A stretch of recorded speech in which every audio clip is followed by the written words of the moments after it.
So let me ask you something. What if everything you do to feel important just doesn't matter?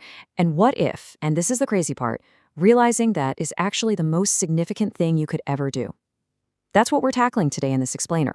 It's a huge, powerful idea with this totally paradoxical title, The Significance of Universal Insignificance. Now, all of this comes from a pretty fascinating place. We're diving into chapter 16 of Dr. Michael Lukens' book, The Physics of Emotioning. And trust me, this isn't just your standard Psych 101. He's proposing this really radical new way to think about what actually drives us, going way deeper than you might expect. And really, it all kicks off with this kind of uncomfortable thought. I mean, we've all felt it, right? This little voice saying, I'm a much more important grain of sand than you are. It's that constant need to prove our worth, to, fight for our own little patch on the beach. But here's the kicker. What if that entire beach is just a tiny speck of dust in a totally infinite cosmos? Kind of changes things, doesn't it? All right, so here's how we're going to break this all down. First, we'll look at what he calls the significance paradox. Then we'll unpack the shared delusion that we're all living in. After that, we get into the physics of meaning, and then we're going to tear down the myth of self-control. And we'll wrap it all up with a really big question. Are you living your story or are you living your truth? Okay, let's get right into it. Part 1, the significance paradox. This really gets to the heart of something we all feel, that constant, relentless pressure to matter, to be significant. We all have it deep down, this need to matter. We just want our lives to have some weight, some meaning.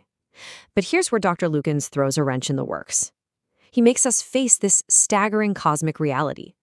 In a universe that has quadrillions of existing things, we're talking everything from stars and galaxies to, starfish and every other person on the planet, our own little personal quest for importance starts to look, pretty darn shaky. And this is where the paradox really hits you.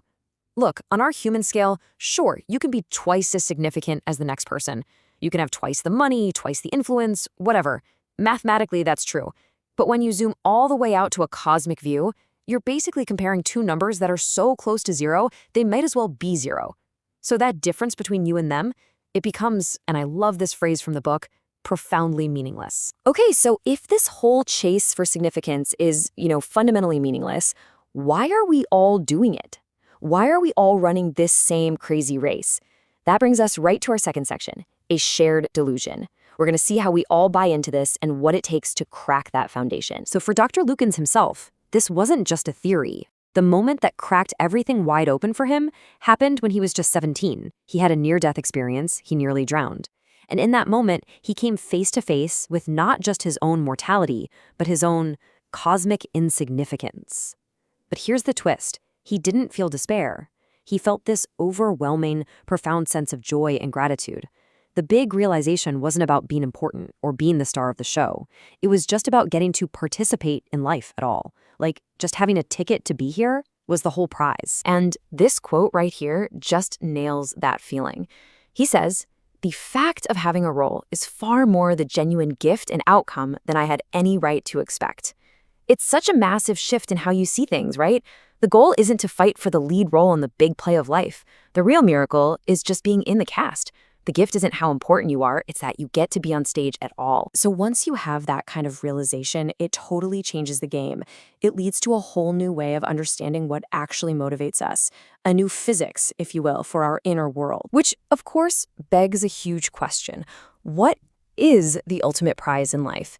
If it's not personal significance, if that's the wrong goal, then what should we be aiming for? And the book lays out two very different answers, two different paths. On one side, you've got the delusion we've been talking about, chasing personal significance. It's all driven by ego, competition, being more than someone else. But the alternative is simply caring.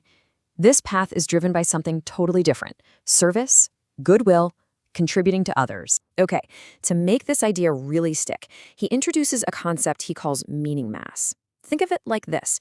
Just like planets in space have physical gravity that pulls things toward them, our personal meanings have a kind of metaphysical weight or gravity. This meaning mass is what determines how much emotional and motivational pull an idea has on you. And here's a fantastic example to show how it works.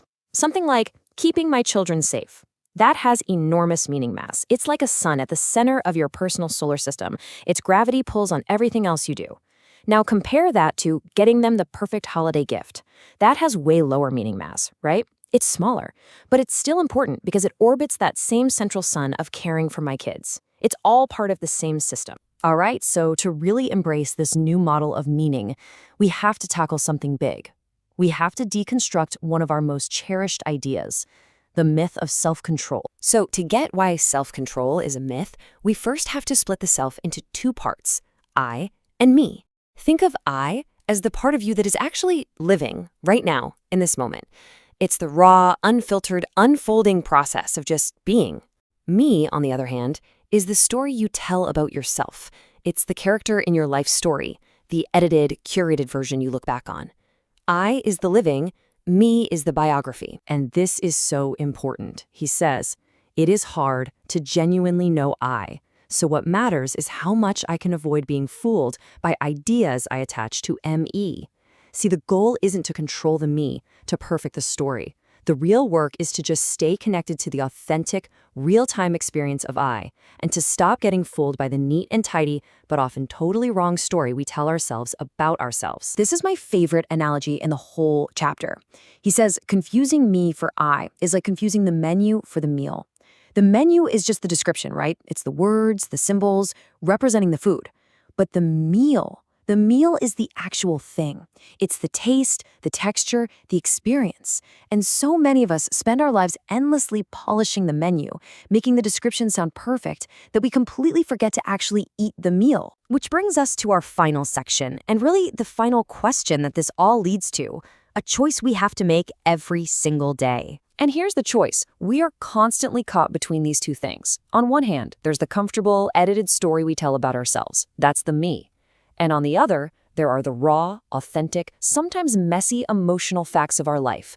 That's the I. And so this whole explainer leaves us with one powerful, maybe even uncomfortable question to chew on. When there's a conflict, when the real emotional facts of your life don't match the story you've been telling, what do? Do you alter the emotional facts to protect the story? Or does the story need to get altered so it finally follows the truth?